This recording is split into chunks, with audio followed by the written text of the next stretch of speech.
내 가슴에 사무치는 주의 음성 고맙습니다. 줄기마다 잎이 돋고 가지마다 꽃이 피어 주렁주렁 열매 맺는 나의 삶은 풍요롭기 그지없습니다. 진리의 뜻 밝혀주시고 사랑의 힘 심어주시니 은혜롭고 풍성하신 주의 말씀 고맙습니다. 모든 사람 가슴마다 전해지는 복된 소식, 어두움을 몰아내고 밝은 세상에 동이 트어옵니다. 이 아침 주님의 교회 안에서 교회 공동체와 같이 건축자들이 버린 돌이 집 모퉁이의 머릿돌이 되어 우리를 구원하여 주신 주님을 만나게 되니 참 감사합니다.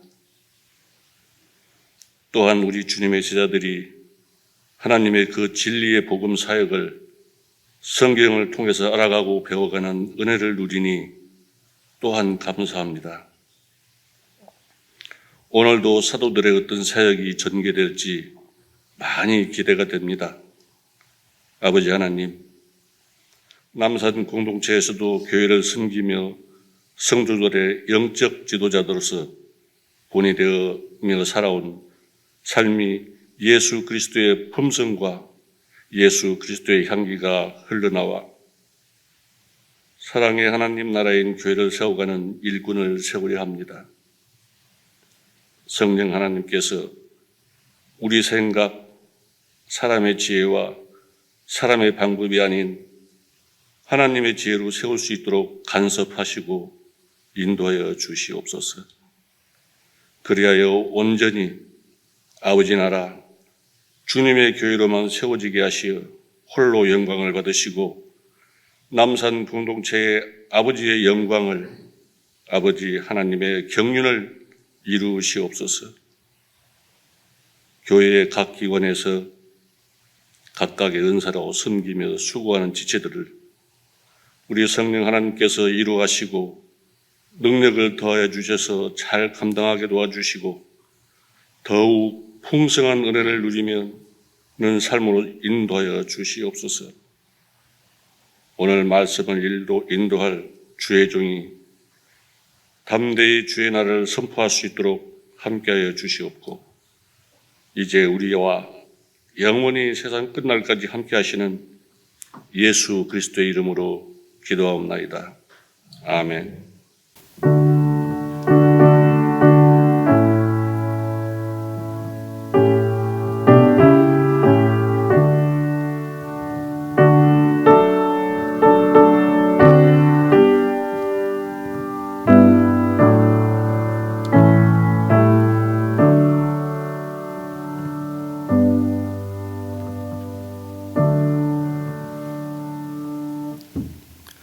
네, 오늘 아침 우리가 함께 묵상할 성경 본문은 사도행전 4장 32절로부터 5장 11절까지의 말씀이 되겠습니다.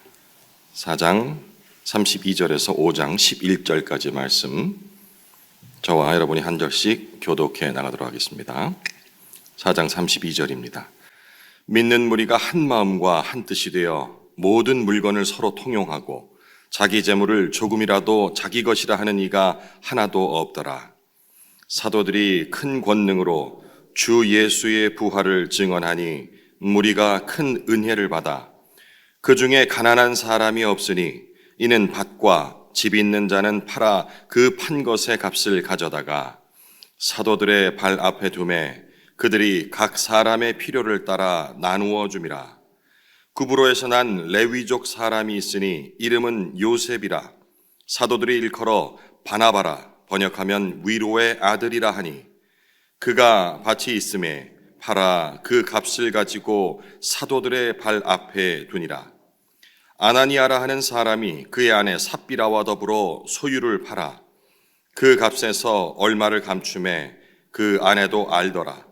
얼마만 가져다가 사도들의 발 앞에 두니 베드로가 이르되 아나니아야 어찌하여 사탄이 네 마음에 가득하여 네가 성령을 속이고 땅값 얼마를 감추었느냐. 땅이 그대로 있을 때에는 네 땅이 아니며 판 후에도 내 마음대로 할 수가 없더냐? 어찌하여 이 일을 내 마음에 두었느냐? 사람에게 거짓말한 것이 아니요 하나님께로다. 아나니아가 이 말을 듣고 엎드러져 혼이 떠나니 이 일을 듣는 사람이 다 크게 두려워하더라. 젊은 사람들이 일어나 시신을 싸서 메고 나가 장사하니라. 3시간쯤 지나 그의 아내가 그 일어난 일을 알지 못하고 들어오니 베드로가 이르되 그 땅 판 값이 이것뿐이냐? 내게 말하라 하니 이르되 예 이것뿐이다 하더라. 베드로가 이르되 너희가 어찌 함께 꾀하여 주의 영을 시험하려 하느냐? 보라, 네 남편을 장사하고 오는 사람들의 발이 문 앞에 이르렀으니 또 너를 메어 내가리라 하니 곧 그가 베드로의 발 앞에 엎드러져 혼이 떠나는지라. 젊은 사람들이 들어와 죽은 것을 보고 메어다가 그의 남편 곁에 장사하니 온 교회와 이 일을 듣는 사람들이 다 크게 두려워하니라. 네, 사도행전의 지난 본문을 잠깐 우리가 떠올려 보면은 오순절 베드로의 첫 번째 그 설교 이후에 공동체에서 각자의 재산을 팔아서 서로 통용하는 그런 아름다운 모습이 2장에서 소개가 됐었습니다. 그리고 그 모습이 지속되어서 이제 초기 교회 공동체의 상징적인 그런 모습으로 자리 잡게 됐죠. 여기서 핵심은 공동체가 한 마음, 한 뜻이 된다. 그렇게 이루어간다라는 것이 바로 핵심입니다. 그리고 그 안에서 각자의 필요를 서로 채우면서 다 함께 부요함을 누리는 것이었는데 얼마나 시간이 흘렀을까요? 오늘 본문에서는 아나니아와 삽비라라는 부부가 등장해서 이런 공동체의 첫 번째 부정적인 사례를 남깁니다. 자, 오늘 본문으로 들어가세요. 34절에 보면은 그 중에 가난한 사람이 없으니 이는 밭과 집 있는 자는 팔아 그 판 것의 값을 가져다가 라는 문구가 적혀 있습니다. 가난한 사람이 없다라는 것. 이 초기 교회 공동체 내에는 가난한 사람이 없다라는 부분이 기록이 되고요. 그 이유는 밭과 집이 있는 사람이 그 자기 재산을 팔아서 그 판 재산들을 함께 통용했기 때문에 가난한 사람이 없다라고 이렇게 본문은 기록하고 있습니다. 이 본문이 기록될 당시는 지금은 우리가 이제 21세기를 살고 있는데 1세기입니다. 예수님이 탄생하시고 그 위에 1세기를 살고 있는 이 시대적 배경에서 지금도 별반 다름이 없습니다만은 밭과 집이 있는 자들은 그런 사람들은 소위 말해 부자가 되겠죠. 로마 사회에서는 보통 학자들이 이렇게 얘기합니다. 10% 내외다. 10%. 전체 로마 시민들 중에서 10% 내외만이 자기 밭과 집이 있다라고 학자들이 얘기하는데 그렇게 친다면 유대인들은 이보다 덜 하겠죠. 아무리 많아도 그 공동체 내에서 밭과 집이 있는 사람은 10% 미만인 겁니다. 그렇다면 이 10%가 밭과 집을 판 재산을 가지고 나머지 90%가 함께 나누어서 사용했다는 걸 짐작해 볼 수가 있겠죠. 자본주의 시대를 살고 있는 현재 우리로서는 불가능한 일입니다. 자, 우리 오늘 아침에 함께한 분들 중에서 여기서 10%라면 몇 분이 되겠습니까? 이분들이 자기 재산을 다 팔아서 나머지 분들과 함께 매일매일 나누어 쓰고 있다라는 것. 우리 공동체는 가능할 것도 같네요. 근데 이 자본주의 사회에서는 이렇게 말처럼 쉽지가 않은 겁니다. 어떻게 자기 집과 밭을 다 팔아서 일부도 아니고 전체를 내놓고 그리고 그걸 자기가 배분하는 것도 아니고 사도들을 발 앞에 내놓아서 사도들이 그걸 공평하게 어느 누구도 섭섭함 없이 나누어주는 그런 일들이 쉽지가 않겠죠. 그런데 이런 아름다운 공동체의 모습이 초기 교회 공동체에서 시작이 됐다는 것입니다. 우리가 이제 이런 오해는 좀 풀어야 되는데 교회니까 가능하지라고 생각할 수 있는데 그 수학 시간에 나오는 그 피타고라스라는 그리스 수학자가 있습니다. 철학자이기도 해요. 그 당시는 뭐 수학자이면서 철학자이면서 공학도이면서 뭐 레오나르도 다빈치 뭐 이런 사람들처럼 이 피타고라스를 일종의 최고 리더로 섬기는 그들의 공동체, 이 바깥의 문헌을 보면 거기서도 이렇게 소위 말해 공동재산제죠. 이렇게 하는 풍습이 있었다고 합니다. 그런데 어느 하나 지금까지도 아니고요. 그게 뭐 또 50년, 100년 이상 이어진 사례들은 없답니다. 이게 바로 이제 인간의 좀 이따 나오겠습니다만은 기본적으로 갖고 있는 죄성 중에서 탐심 때문에 불가능하게 되는 것이죠.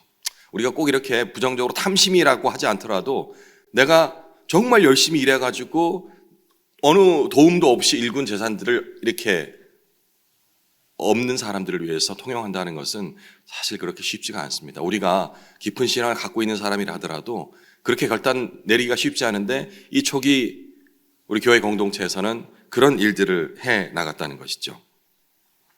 우리 이제 장로님께서 아까 기도를 하셨어요. 그때 제가 정말 그 기도 들으면서 이가의 미소가 탁 펼쳐지던데 이 말씀을 대하는 자세에 대해서 말씀했잖아요. 이 사도행전이니까 사도들의 어떤 모습들이 펼쳐질지 기대하게 해달라는 그런 기도를 하셨는데 이 말씀을 그런 기대를 가지고 본다면 재미가 있어요.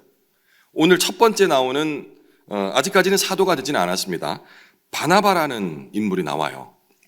36절에 구브로에서 난 레위족 사람이 있으니 이름은 요셉이라 사도들이 일컬어 바나바라. 번역하면 위로의 아들이라. 정말 어울리는 이름 같아요. 왜냐하면 이 바나바가 나중에 이제 그 바울과 함께 이방인 선교 사역에 주축이 돼서 나가거든요. 또 어떤 이들은 이렇게 얘기합니다. 처음에 그 바울이 처음부터 그렇게 아주 활동적으로 사역을 펼쳐나갔던 건 아닌데 바나바가 먼저 시작을 했는데 이 바나바가 바울에게 큰 도전을 주고 자극을 줘서 그의 사역을 옆에서 돕고 했다고 했거든요. 나중에는 갈라지긴 합니다만은 어쨌든 이렇게 바나바란 이름이 위로의 아들이라 해서 이 사람은 가는 데마다 위로를 전합니다. 이게 어찌 보면 공식적인 첫 행식이 되죠. 36절에. 그리고 37절에 그가 밭이 있음에 팔아 그 값을 가지고 사도들의 발 앞에 두니라. 2장에서도 이런 모습이 있었죠. 그러고 난 이후에 그 두 번째 이 서로 통용하는 모습이 바나바로부터 시작이 된 것입니다. 이렇게 바나바와 같은 일들만 계속 기록됐으면 좋겠는데 이제 5장으로 이제 넘어가면서 아나니아와 삽비라라는 이 부부가 등장을 합니다. 이들 부부 역시 자신의 소유를 팔아서 나눌 수 있을 만큼 경제적 그런 여유가 있었던 것 같습니다. 그들도 다른 부자들이 하는 것처럼 자신의 소유를 팔아서 공동체 앞에 내어놓죠. 여기까지는 좋은데.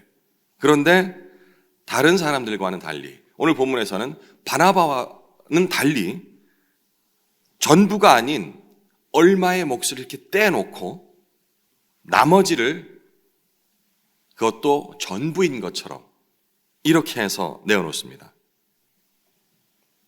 아까 제가 이제 이런 그 공동재산제를 시행하던 그런 단체들 혹은 공동체들 이런 모임들은 초기 교회 공동체 말고도 아까 피타고라스를 얘기했고요. 여러 개 있다고 했죠.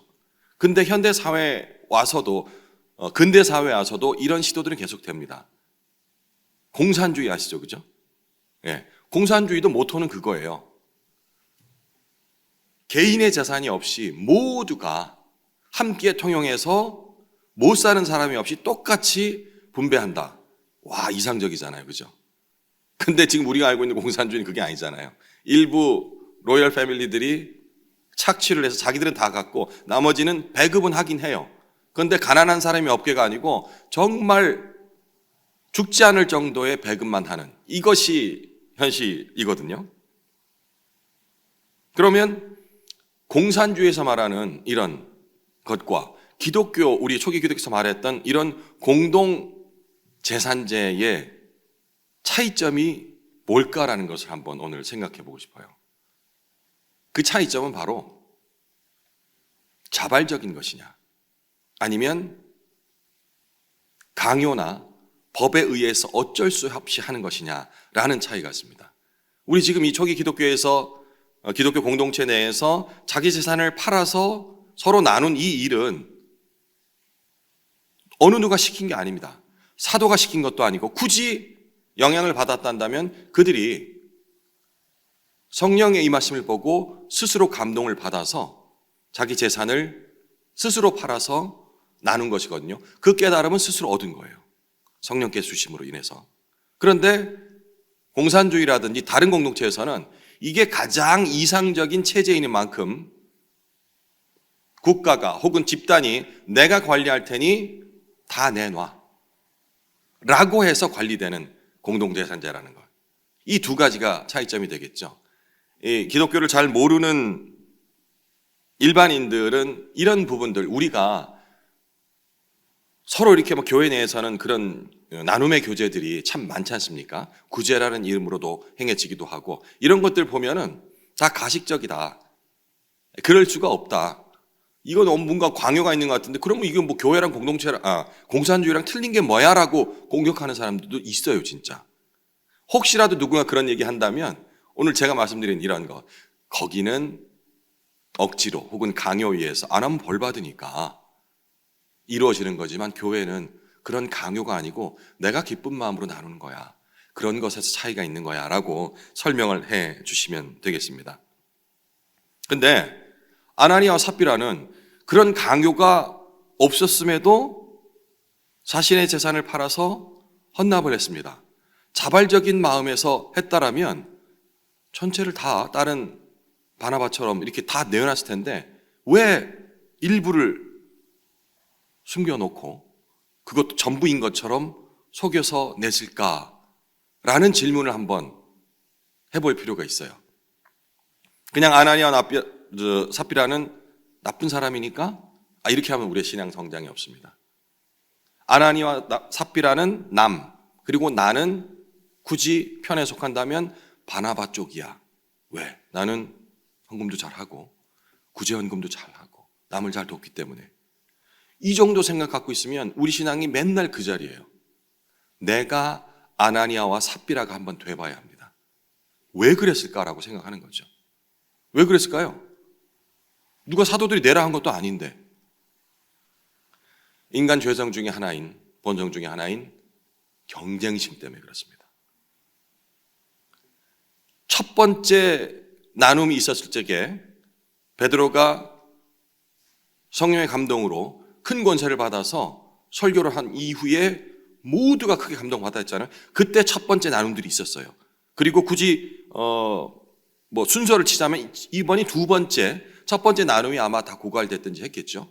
그래서 두 번째 나눔이 이루어졌을 적에 이때 누가 먼저 그 시작을 문을 열었냐면 오늘 말씀 보면 바나바가 열었다고 돼 있거든요. 아마 추측건데 아나니아와 삽비라와 그리고 바나바는 적어도 아나니아 입장에서 봤을 적에 바나바는 자기와 비슷한 레벨이었던 거예요.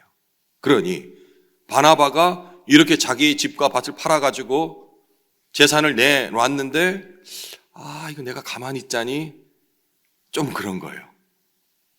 일종의 경쟁심이죠. 그래서 나도 내야겠다라고 자발적이라기보다는 성령의 감동이라기보다는 그 바나바로 인한 자기가 뒤처질지도 모른다라는 그런 경쟁심 때문에 이 행동을 하게 된 것이죠. 그러면 이렇게 경쟁심 때문에 시작했는데 경쟁심만으로 끝이 났느냐? 근데 반드시 이 법칙이 있는데 이런 경쟁심들은요, 나중에 어떤 또 우리의 그 죄성으로 이어지냐면 탐심으로 이어집니다. 경쟁심 다음에는 그걸로 끝나는 게 아니고 반드시 따라오는 게 탐심, 욕심이 따라오게 되거든요. 왜 그런지. 아까운 생각입니다. 탐심은. 두 가지 마음인데 이 섬기는 모습으로 칭찬을 받고 싶은 마음과 그리고 다 내기에는 좀 아까운 내 것도 좀 유지하면서 해결해 보려는 두 가지 마음이 동시에 경쟁심과 탐심이 이 아나니아와 삽비라에게는 작용을 합니다. 그래서 오늘 5장 2절에 그 값에서 얼마를 감춤에 그 아내도 알더라. 남편이 감춘 거죠. 근데 그 아내도 알았던 거예요. 얼마만 가져다가 사도들의 발 앞에 두니. 자, 이런 갈등들 해보신 적 있으시죠? 지금은 없으실지 모르겠습니다만은 이건 분명히 들어요. 저도 이 얘기를 들으면, 저는 부자도 아닌데요, 아나니와 삽비라 부부 얘기를 들으면 이 뒷부분에 얼마를 감추었다라는 부분에 있어서 정말 겁이 나더라고요. 왜 겁이 나요? 이 둘 부부는 후반절에 보면은 죽어요. 물론 지금 제가 얼마를 뭐 했다 해가지고 당장 죽고 개념은 아니죠. 왜냐하면 이건 번복이었기 때문에 이걸 우리의 교훈하기 위해서 이들은 희생이 됐던 겁니다.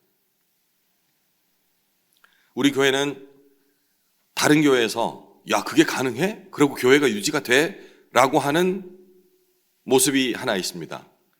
바로 11조를 비롯한 헌금을 무기명으로 드리고 있습니다. 뭐 최근에 와서가 아니고 우리 교회가 처음 태동됐을 때부터 이어지던 그런 전통입니다. 기명으로 자신의 이름이 공개된다. 11조 봉투에 내 이름이 적혀서 올라간다.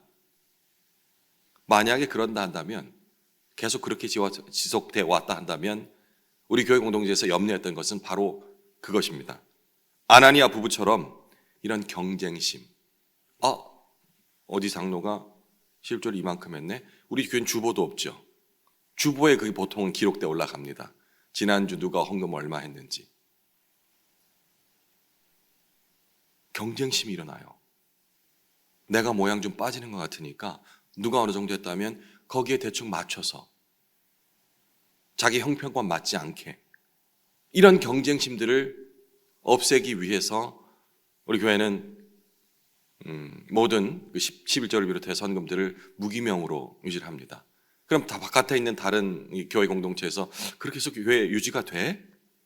그렇게 이름 안 적는데도 사람들이 헌금을 해? 라고 놀라워들 하거든요. 근데 우리 교회 역사가 짧지가 않잖아요. 유지가 된다는 거예요. 유지라는 표현이 좀 그렇나요? 공동체를 이뤄가는데 그렇게 큰 지장이 있는 것이 아니라는 겁니다. 근데 저는 하나 더 짚어보고 싶은 것이, 혹시 지금은 경쟁심을 없애기 위해서 아나니아 부부가 두 가지 죄성에 넘어졌다고 했는데 첫 번째가 경쟁심이었고, 오늘 제가 말씀드렸듯이 두 번째는 뭐였습니까? 탐심, 욕심. 무기명이 이것을 낳을 수 있다라는 생각을 좀 해봤어요. 죄송스러운 말씀입니다만은 한번 진지하게 한번 생각해 볼 필요가 있습니다. 얼마를 감추고 내놓아도 아나니아와 삽비라 부부처럼 우리는 무기명이니까, 이름을 적지 않으니까, 누가 얼마를 낸지 알지 못하니까 그냥 내가 원래 이 정도 마음을 품었었는데 얼마를 떼놓고 내더라도 결코 드러나지 않습니다. 바로 탐심이 우리에게도 작용될 수 있다는 것이에요. 그래서 이 부분을 항상 깨어 있어야 합니다. 안 그러면 우리가 경쟁심이라는 그러한 죄성으로부터는 자유로울 수 있지만 이 무기명으로 행해지는 모든 것들이 자칫 내 속에 잠자있던 탐심을 자꾸 유발할 수도 있다는 부분들을 항상 깨어 있어야 합니다. 이 유혹에 넘어간 아나니아 부부는 하나님께 거짓말한 죄로 죽음을 맞게 되죠.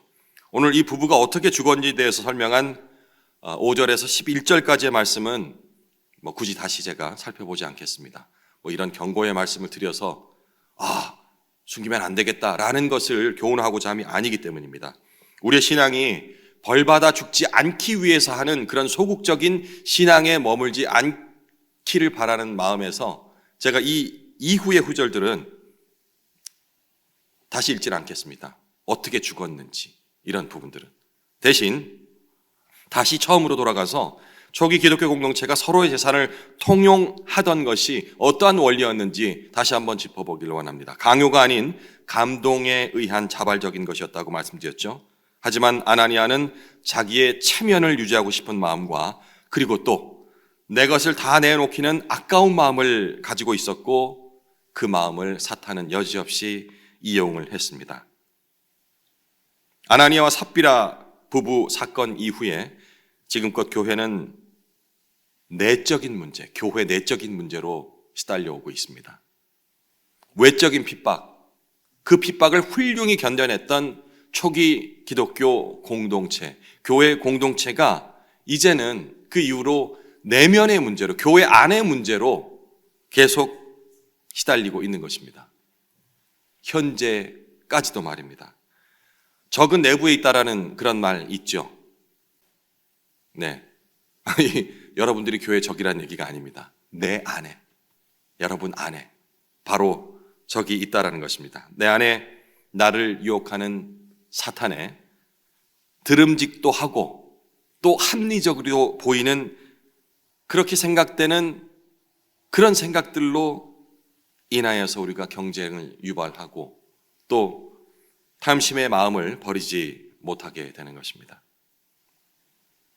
오늘 아침은 우리가 신앙생활하며 그 연조가 얼마가 되었건 내가 현재 주를 따르는 동기가 무엇인지 스스로 한번 확인해 보는 시간을 가졌으면 좋겠습니다. 사람에게 칭찬받으려고 하면 시험에 빠질 수가 있습니다. 참된 칭찬은 주께 있음을 기억하시면서 남은 시간 개인적으로 묵상을 이어가시기 바랍니다.